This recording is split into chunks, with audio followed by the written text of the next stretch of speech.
Bonjour à vous, bonjour à toutes, et puis bon lundi, j'espère que votre week-end s'est bien passé, et puis que votre soirée s'est bien passée aussi, j'espère surtout que vous avez pu décrocher un petit peu. Oui, c'est le thème de cet épisode de Comme un lundi, alors que il est fait plutôt pour démarrer la semaine, je vais parler de cette idée de réussir à décrocher, de réussir à se sortir du travail.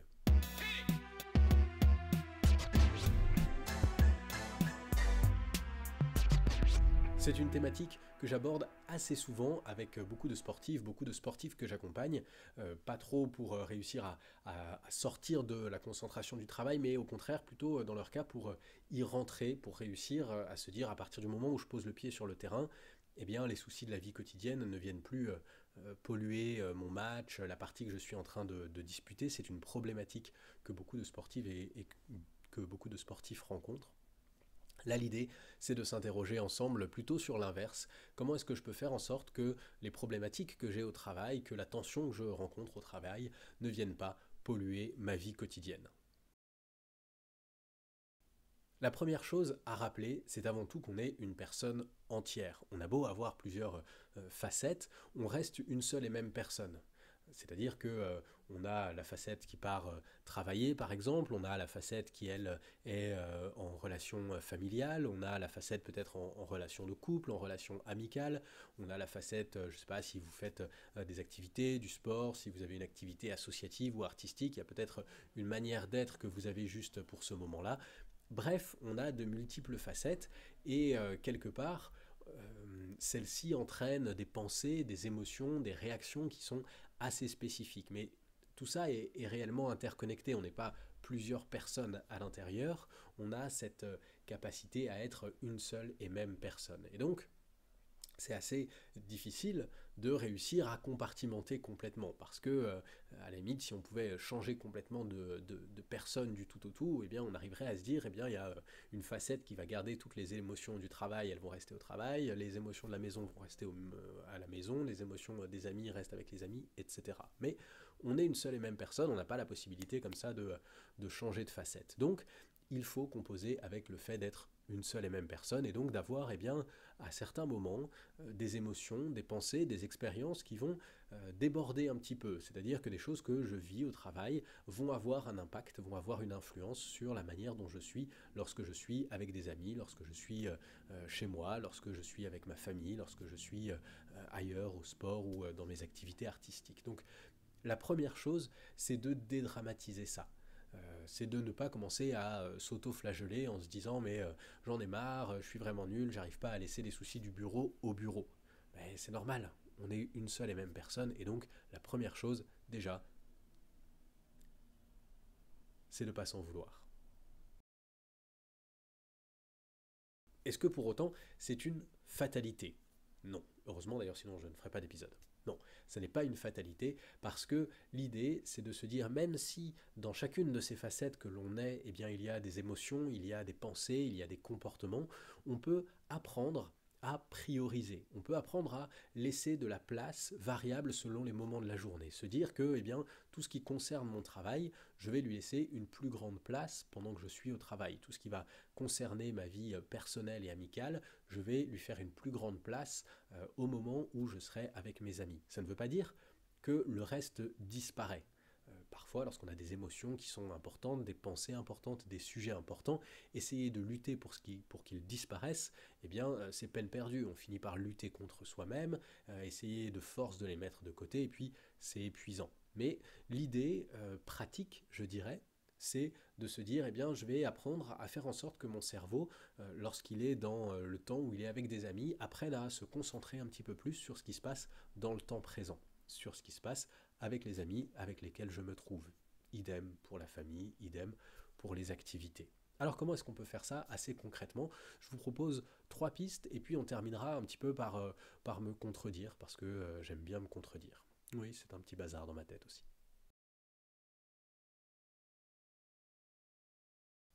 La première démarche que je vous propose, c'est de faire des cases mentales. Je vous disais qu'on a plusieurs manières d'être, qu'on a plusieurs facettes. Ce que je vous propose, c'est de lister entre 3 et 5 de vos facettes, par exemple professionnelle, financière, familiale, relationnelle, sportive et artistique. Si vous n'en avez pas 5, voilà, essayez de trouver quand même plusieurs facettes importantes pour vous et d'en déterminer voilà, 3 à 5 qui vous paraissent pertinentes. Et ensuite, l'idée, c'est de vous poser la question, quelle note de satisfaction je m'attribue sur 10, sur 20, sur 100 dans chacune de ces facettes? Est-ce qu'il y a une facette qui va très bien, une facette qui va moyennement bien, une facette qui ne va pas bien? Prenez un petit peu de temps pour faire cet exercice-là, réfléchir, ma facette professionnelle, la facette relationnelle, la facette familiale, la facette matérielle, financière, la facette, pourquoi pas, spirituelle, philosophique et intellectuelle, par exemple. Voilà, entre 3 et 5 facettes qui vous représentent. Et prendre le temps de se poser la question, est-ce que celle-ci va bien, est-ce que celle-ci va moins bien? Pourquoi? Eh bien, pour justement essayer de contenir cet effet de contagion. Parfois, on a une facette de notre vie qui ne va pas bien et ça finit par être un petit peu contagieux, par créer un espèce de brouillard noir et on a l'impression que rien ne va bien, que cette facette-là prend toute la place. L'idée de cet exercice des différentes cases de ciblage, c'est un moyen de revenir à un panorama un peu plus dégagé pour réussir à se dire ok, ça marche, en ce moment je ne vais pas très bien, mais ce qui ne va pas très bien, c'est ça. Et d'avoir la capacité de reconnaître qu'il y a d'autres choses qui vont bien. On peut avoir, c'est un peu contre-intuitif, comme on a cette impression d'être une seule et même personne, eh bien c'est difficile d'avoir cette intuition qu'on peut à la fois aller bien et à la fois aller pas bien. Mais c'est important de le remettre en place, de se dire, il y a des domaines qui vont très bien dans ma vie et il y a des domaines dans lesquels je ne suis pas satisfaite, je ne suis pas bien. Et là, pour le coup, c'est cet exercice qui permet de les cibler. Une deuxième possibilité pour aider à déconnecter du travail dans les moments où au travail ça ne se passe pas forcément très bien, c'est de ramener de l'émotion. De l'émotion en dehors du travail et idéalement de l'émotion positive. Une émotion, c'est quelque chose de très fort pour le cerveau. C'est une information que le cerveau va vraiment prioriser, qui va prendre plus de place que, par exemple, juste de la pensée intellectuelle construite. La preuve, c'est que si on a une émotion négative, si on ne va pas bien, si on se sent triste ou déprimé ou stressé, on a beau se dire en information intellectuelle construite, détends-toi, tout va bien, souris, c'est pas évident de lutter contre cette émotion juste avec de la pensée construite. Donc l'idée c'est de faire en sorte que face à une émotion négative qu'on peut avoir, on amène de l'émotion plutôt positive. Et donc dans les moments que vous souhaitez vivre, les moments en dehors de votre travail, si c'est ces moments-là qui sont un petit peu grignotés, je dirais, par les émotions de votre travail, eh bien c'est de remettre de l'émotion positive.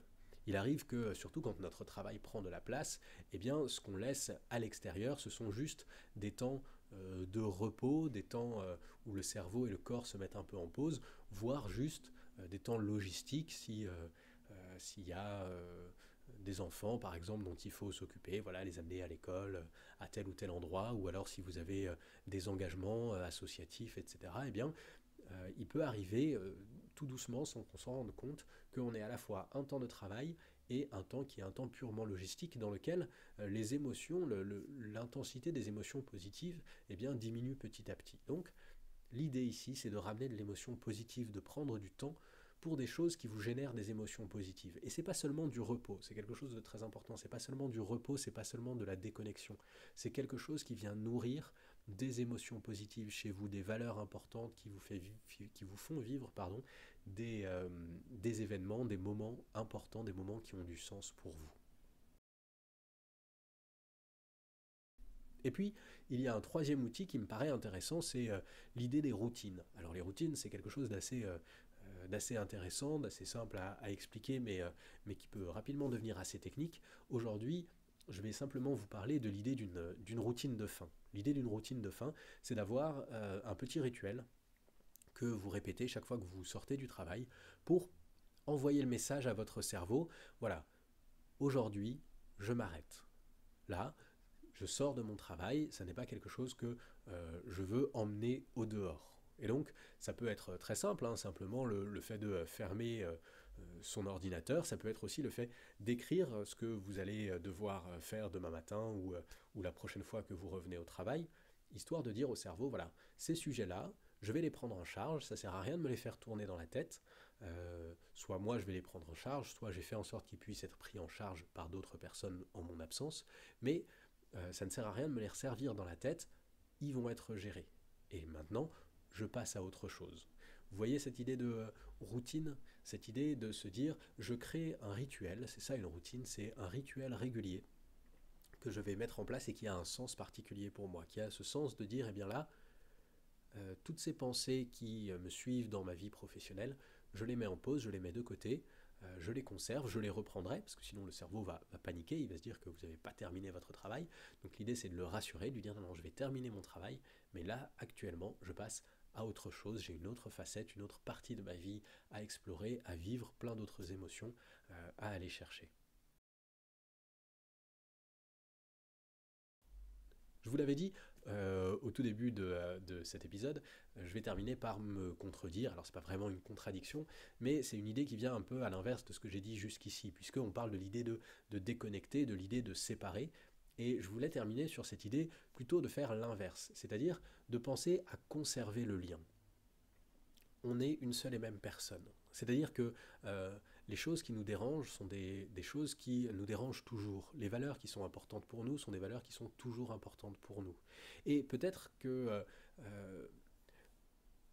une des raisons de ce sentiment de se faire envahir par son travail, c'est aussi un malaise lié au fait d'avoir du mal à retrouver son identité dans la manière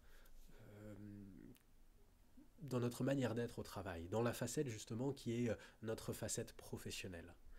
Elle dérange peut-être un petit peu parce qu'on a du mal à s'y retrouver. Et si ça vous semble intéressant comme piste, je vous renvoie à l'épisode sur l'idée de retrouver du sens au travail, mais je voulais simplement terminer par cette idée de se dire, la personne que vous êtes, encore une fois, vous êtes une seule et même personne, avec plusieurs facettes certes, mais avec une seule et même personne. Et l'idée c'est d'ouvrir à cette personne l'accès à chacune de vos facettes, d'ouvrir à vos valeurs, à ce qui est important pour vous, l'accès à chacun de vos temps dans la journée. Si vous êtes une personne fondamentalement drôle et qui fondamentalement a besoin de liens sociaux, eh bien osez être cette personne-là, y compris au travail. Ça permettra de moins charger cette facette et donc du coup d'avoir moins cet effet dérangeant lorsque vous sortez du travail. C'est une petite piste. On est vraiment, en tant qu'être humain, des personnes complexes, on est des personnes avec des multiples facettes et en même temps, au cœur de ce qu'on est, dans nos valeurs, dans ce qui a du sens pour nous, eh bien, on reste unis et on a besoin de ce sens, quel que soit le moment. Je vous propose de tester, d'essayer un petit peu ces différentes techniques, de profiter de votre journée de travail, de profiter de votre semaine, mais de profiter aussi de tous les temps qui l'entourent et qui lui donnent du sens. Très bon lundi, très bonne semaine et à bientôt.